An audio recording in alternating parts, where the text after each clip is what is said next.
Well, this seems like a pretty cool game. 20 minutes later. Like a regular Barracuda, but only more acidic. What's up everyone? Today we're looking at the Darkness. No, not that Darkness. For those of you who may not know, this is a first-person shooter from 2007 with demonic powers. Some might say the demonic entity is the best part of the game. It makes you semi-bulletproof, whispers angry commentary in your head, generates black holes, and has 2 serpent heads. Your name will be Slippy, and yours will be Gobbler. Yeah, Slippy's kinda useless. Let's talk about what's good. First off, this game has great art style. I love the main menu with the slithering tentacles. The detail is just unsettling. Another thing I liked was that the devs tried to make the game feel like a movie. However, it doesn't quite stick the landing as some parts can be a bit janky. Hello there. Outside of those minor parts, all of the levels feel like they had a lot of effort and polish put into them. Another thing that put Darkness ahead of its time was the loading screens had videos where the main character would narrate the plot instead of traditional images. I wish more games back in the 2000s followed suit, as it really helps convey the protagonist's perspective. Did I leave the stove on? Another part I appreciate is the talented voice actor for the Darkness. I love how angry Mike Patton sounds. His voice is one of the best parts of the game. Let me have him. Fun fact, he voice acted the Anger Sphere in Portal and a good chunk of the zombies in Left 4 Dead 1 and 2. Now there are some negatives that I wanted to touch on. The sound design overall can be hit or miss. A good example would be the opening scene where I can't really hear what's being said. Also, the lip syncing is not great. Back in the day before LA Noire, facial animations were usually a bit off, but they could have at least made the main character's jaw move more than a quarter inch. What's wrong with your face? Another negative I noted was there's a large amount of flashing lights throughout the game. I'm not going to show them for safety reasons, but please be aware if you die in game, you risk a seizure in real life. The second worst issue in game is the controls. I had to tweak them quite a bit. Even after multiple attempts, I'm quite confident the dead zones for the right analog sticks are too large. I'm torn on the fact they included auto-aim as it just feels dirty to use. I suspect the devs hit a point and said screw it, we'll just include auto-aim to cover off the terrible controls. Ain't nobody got time for that. Lastly, the most important negative I need to touch on for the Darkness is the PS3 version. Not so.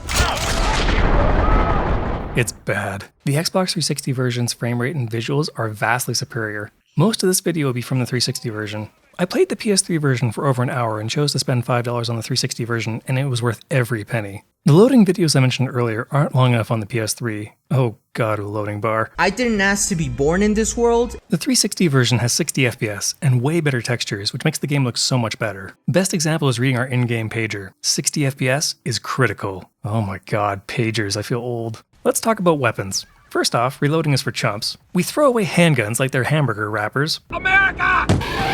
Also, said handguns are stupid accurate. The Spaz 12 is garbage beyond 6 meters.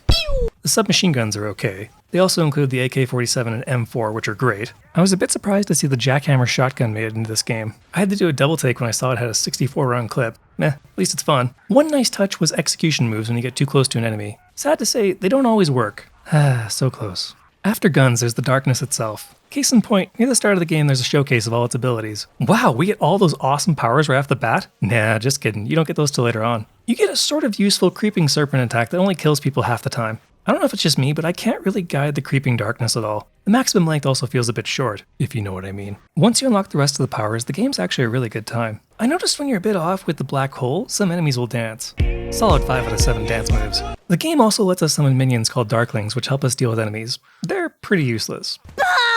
Okay, maybe not that useless. Last thing to note on weapons is I like how the serpent eyes are a visual indicator on how much power is available. It reminds me of the rig health bar from Dead Space. Yeah, that's some good immersion. Right, next up is enemies. The majority of them are either corrupt cops or mobsters. Do they have any sense of self-preservation?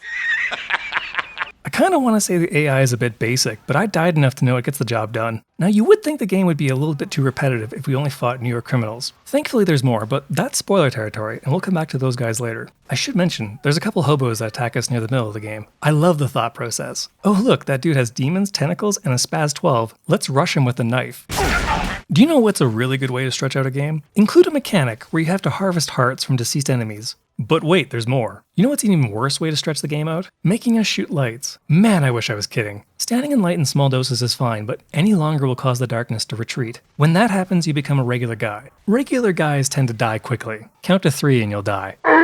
Alright, for plot without spoilers, we play as a mob hitman named Jackie Estacado. Apparently he's 21. I am 21. Dude, you look like you're 35. Right, back on topic, the main focus of the game is around Jackie taking down the Don after he's almost betrayed in an ambush. This then escalates into a significant amount of collateral damage. Let's just say things get a bit dark. Oh, that chalk outline was an orphan. Right, let's get into spoilers. Please skip to the timestamp above if you wish to avoid them. As mentioned, Jackie becomes the target of a hit by the Don, aka Uncle Polly Franchetti. This results in a pissing contest where Jackie takes revenge by killing Polly's drug dealer to destabilize his operations. Polly then one-ups Jackie by blowing up the orphanage where he was raised. Why? To set a trap, apparently. This leads to Jackie's girlfriend, aka Jenny, to be kidnapped. I'm not really certain you needed to blow up an orphanage to accomplish that, but you do you. We then travel into the orphanage and arrive at the most important scene in the entire game. The darkness restrains Jackie and makes him watch as Polly and his enforcer murder Jenny. It's tragic, powerful, and sets up the remainder of the plot. This is not your fault. I hope you like revenge, because there's not much else going on here. Stricken by grief, Jackie decides to take his own life. I'm not really certain the setup so far justifies committing suicide, but it does hit home the severity of Jackie's failure. I'd like to think the suicide was a way of denying the darkness a host, but I guess you could say this backfires.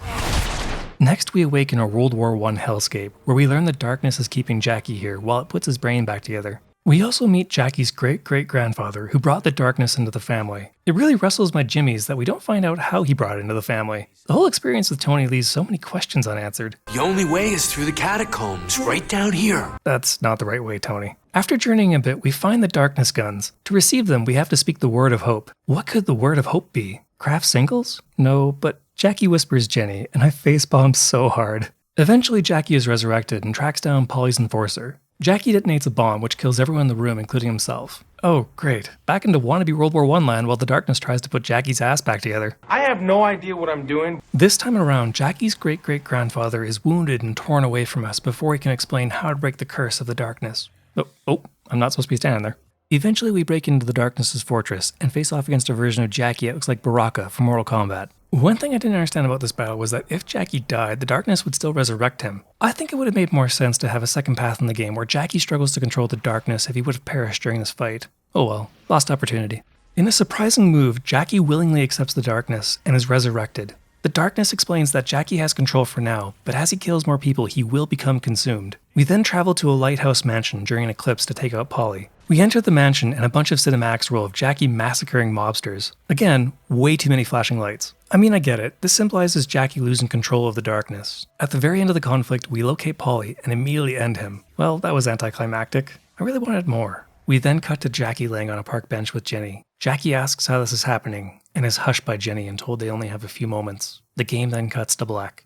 I love how gray the ending is, and we have no idea if Jackie survives. I mean, back in the day, this was good sequel bait, and boy, it worked. We'll have to find out what happens in the darkness too. Hopefully less of this nonsense. Wasn't even an awning in their direction. No, I know. So, in summary, The Darkness is an interesting game with a neat premise and fun combat, but I feel like it could have used a little more polish on the controls and gameplay. The biggest problem I have is that the PS3 version is terrible and it should be avoided at all costs. Overall, I really like this game, and I'm gonna have to give The Darkness a B. Thank you all for watching. I really appreciate you watching until the end of the video. And lastly, but most importantly, I hope you all have a great day. Would a moose have sex with me if I gave it $10 million? Well, that's a lot of money. So, would it? Well, I guess it would depend on the moose. If it was a genetically altered moose with the brain power equal to a human and capable of speech, I'd have to say yes. Okay, and where would I find such horny, naughty mooses? Good lord, I wish I could unhear that.